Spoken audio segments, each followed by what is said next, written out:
The Wolf and the Dog Bulgarian Fairy Tale. Shepherds had a dog.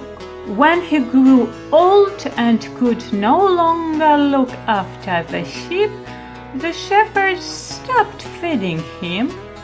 The old dog could barely carry his legs from hunger.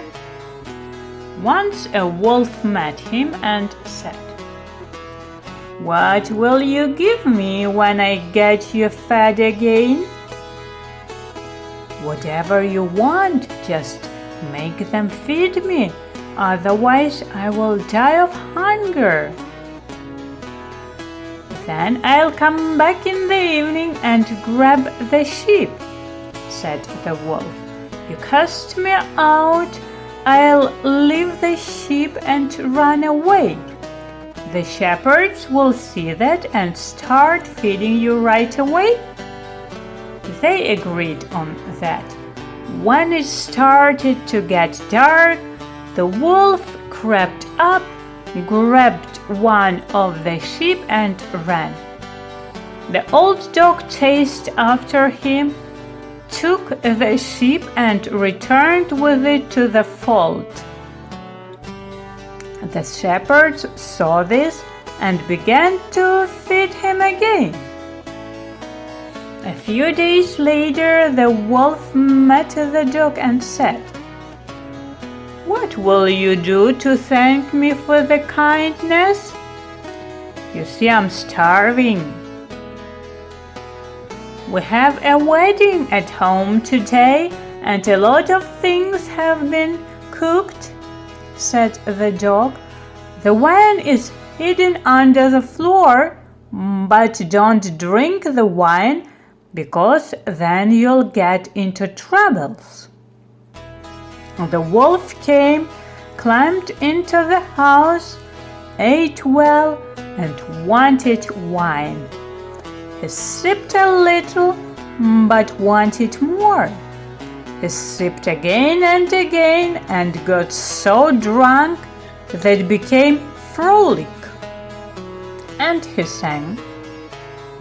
The guest heard the howling of the wolf, ran into the house, and began to beat everyone with what they got.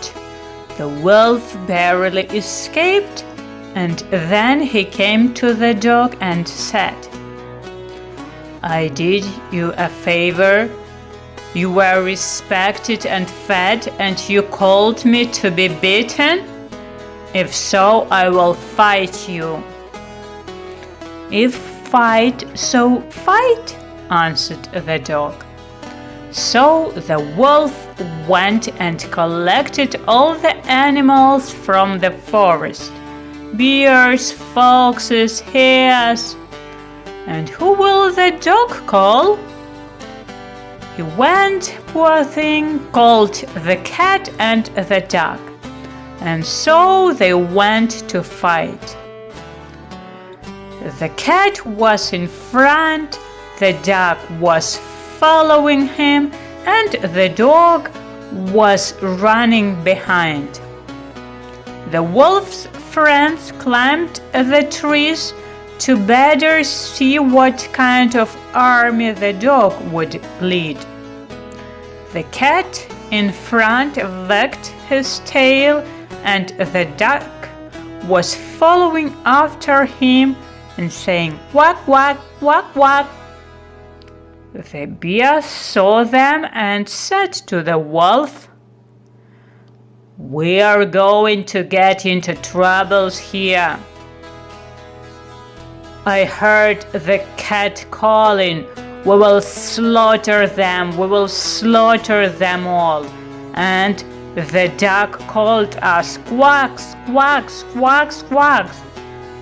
The frightened bear jumped out of a tree, and the wolf followed him. All the animals saw that the bear and the wolf were running away, and they ran away. A cat came with his army to the battlefield, but there was no one there. And the bear ran through the rye and was even more frightened because the poured ears of corn bet him from all sides. It seemed to him that the bullets were hitting him, and the bear ran even faster without feeling the road under his feet. The wolf rushed off the cliff, and the stones behind him were rumbling. The wolf thought that the dog was throwing stones, and he rolled down into the valley. A bit later, the bear and the wolf met again, and the wolf said, "It's a good thing we ran away, otherwise we'd be finished. You know, when I was going down the cliff, how they began to hit me with stones. I barely survived." "Do you think it was easy for me?" said the bear. "When I ran through the rye, bullets rained down on me like hail. If I had stopped, I would have died there."